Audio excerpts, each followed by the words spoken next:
खबरों में आगे बढ़ेंगे। अफगानिस्तान से बड़ी खबर निकलकर सामने आ रही है, जहां सुबह सुबह भूकंप का झटका आया है। भूकंप के झटके से अफगानिस्तान हिला है। सुबह 7:53 पर भूकंप आया है। रिएक्टर स्केल पर 3.8 भूकंप की तीव्रता रही है। ये बड़ी खबर जो इस बीच सामने आ रही है। रिएक्टर स्केल पर भूकंप की तीव्रता 3.8 रही है। सुबह 7:53 पर भूकंप आया है और अफगानिस्तान में भूकंप का झटका आया। ये बड़ी खबर है जो इस बीच सामने आ रही है अफगानिस्तान से, जहां पर 7:53 पर भूकंप का झटका महसूस किया गया। 3.8 भूकंप की तीव्रता रही है और सुबह 7:53 पर भूकंप आया। ये बड़ी खबर है जो इस बीच सामने आ रही है और भूकंप के झटके से अफगानिस्तान जो है वो हिला है। सुबह 7:53 पर भूकंप का झटका महसूस किया गया। रिएक्टर स्केल पर 3.8 भूकंप की तीव्रता रही है। तो अफगानिस्तान में भूकंप से धरती डोली है और अफगानिस्तान में भूकंप का झटका महसूस किया गया। 3.8 तीव्रता का भूकंप अफगानिस्तान में आया है। ये बड़ी खबर जो इस बीच सामने आ रही है। अफगानिस्तान में भूकंप का झटका जिस तरीके से महसूस किया गया, और इसी विषय पर अधिक जानकारियों के साथ मेरे सहयोगी अजय जांडियाल जुड़े हैं, उनका रुख करेंगे। अजय, जिस तरीके से बड़ी खबर निकलकर सामने आई अफगानिस्तान से, जहां पर 7:53 पर भूकंप का झटका महसूस किया गया, भूकंप के केंद्र को लेकर बात करें अजय, तो अफगानिस्तान के किस हिस्से में भूकंप का केंद्र रहा?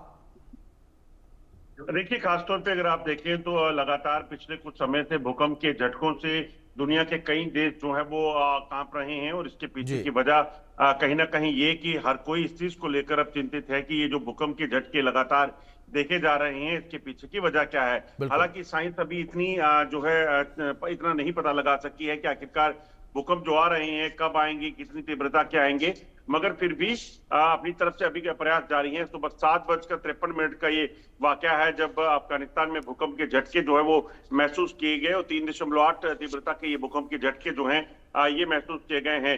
भूकंप के झटकों के ठीक बाद से लगातार जो है लोग एक बार फिर से कहीं ना कहीं दहशत में थे। लोग अपने जो इमारतें हैं वहां से निकलकर बाहर आ गए और फिर कहीं ना कहीं इस चीज को देख रहे थे कि कैसे उनकी जो जान जो है वो बचे, क्योंकि इस चीज का खतरा हमेशा बना रहता है कि ये जो भूकंप है अगर तेज तीव्रता का हुआ तो वो कहीं ना कहीं बिल्डिंग्स को धराशायी कर सकता है।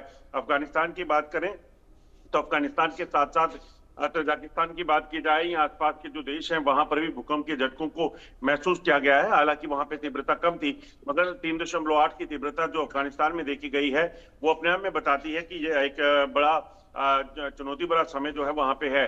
खासतौर पे अगर आप देखें तो जिस तरीके से पिछले कुछ समय में जो भूकंप के झटके आए और उसमें अगर आप देखें तो जैसे म्यांमार में और थाईलैंड में जो भूकंप के झटकों से नुकसान हुआ था, वो कहीं ना कहीं एक बड़ी चिंता लोगों की बढ़ाए हुए हैं कि आखिरकार ये जो भूकंप के झटके हैं ये काफी नुकसान जो है वो कर सकते हैं। बिल्कुल। दूसरी वजह जिस तरीके से आपने जिक्र किया कि लगातार भूकंप के झटके जो हैं वो महसूस किए जा रहे हैं, लेकिन इस बीच क्या सिस्मोलॉजिस्ट जो हैं वो कुछ कहते नजर आए इस पूरे विषय पर? उनका कुछ कहना कि आखिर क्या वजह? सबसे बड़ी बात यह है कि देखिए, सबसे बड़ी जो चुनौती ये है कि भूकंप पर अभी तक साइंस भी इतना जो है रिसर्च नहीं कर पाया है कि भूकंप का कब आएगा, कितनी तीव्रता का आएगा, किस जगह पर उसका एपिसेंटर होगा, इसका पता लगाया जा सके। टेक्टोनिक्स प्लेट जो है जब भी हिलती हैं, जब भी अपनी जो उनकी रिलोकेशन होती है तो उसके बाद भूकंप के झटके आते हैं।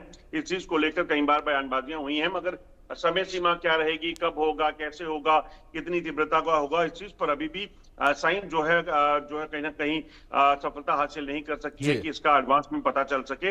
मगर इतना जरूर है कि किन इलाकों में भूकंप के झटके जो हैं आएंगे, इस चीज को लेकर प्रेडिक्शन जो है वो कई बार हो चुका है। अफगानिस्तान की बात की जाए, म्यांमार की बात की जाए, थाईलैंड की बात की जाए, चीन की बात की जाए, जापान की बात की जाए, तो ये वो इलाके हैं। भारत की बात की जाए तो ये वो इलाके हैं जहां पर कई बार भूकंप के झटकों को देखा गया है और काफी नुकसान जो है कई बार हो चुका है। बिल्कुल अजय, बहुत शुक्रिया आपका जुड़ने के लिए और इन अपडेट्स के लिए।